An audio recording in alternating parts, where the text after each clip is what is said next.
right, so I'm going to run down the settings that I believe we should have so that we can kind of have this to go over and discuss together. All right, so starting with profile, from what I understand, people should have adjusted the personal meeting ID so that it's easier to recognize. That creates this link, which they should then recognize. And then we have a personal link, which duplicates, right? They're the same thing or they go to the same place, right? I just want people to understand that. I suggest that people change their picture as well. After that, I don't think there's anything else in the profile that we should really adjust.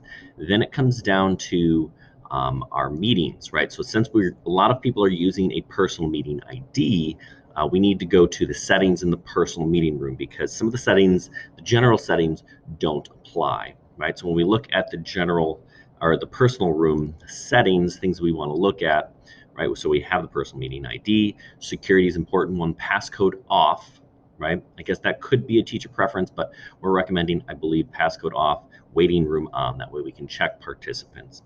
Video on for both the host and the participant. Seems to make sense. Audio both. That means someone could call in if they had to.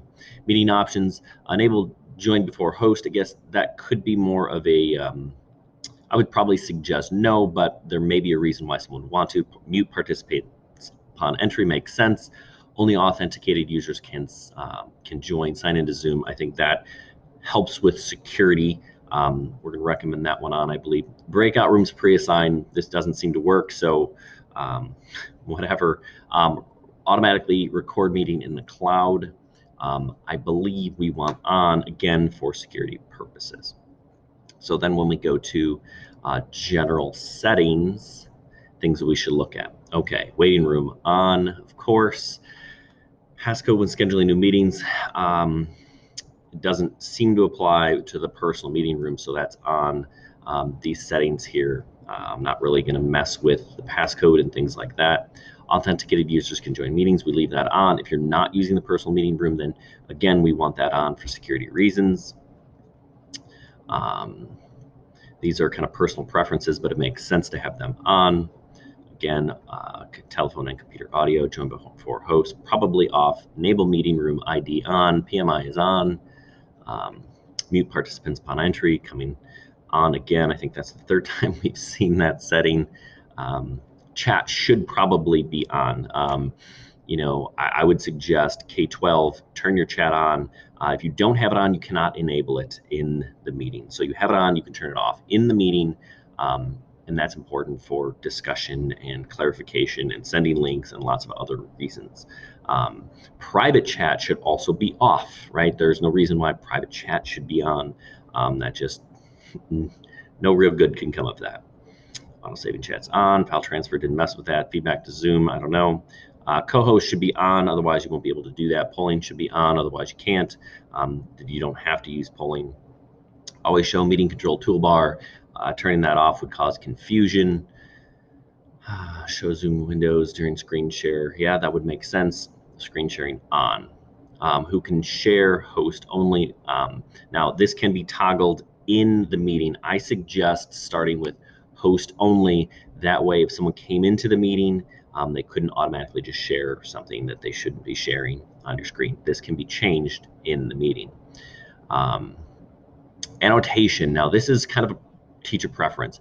There's a problem with this feature in that if you turn it on, it's just enabled and you cannot, I don't believe, disable it inside of the waiting room, which is kind of goofy. If you do want to use it, you do have some options, and only the user who is sharing can annotate, which is helpful if they have the document to draw on. But if you're drawing on the document, you need them to draw, you need to turn that on.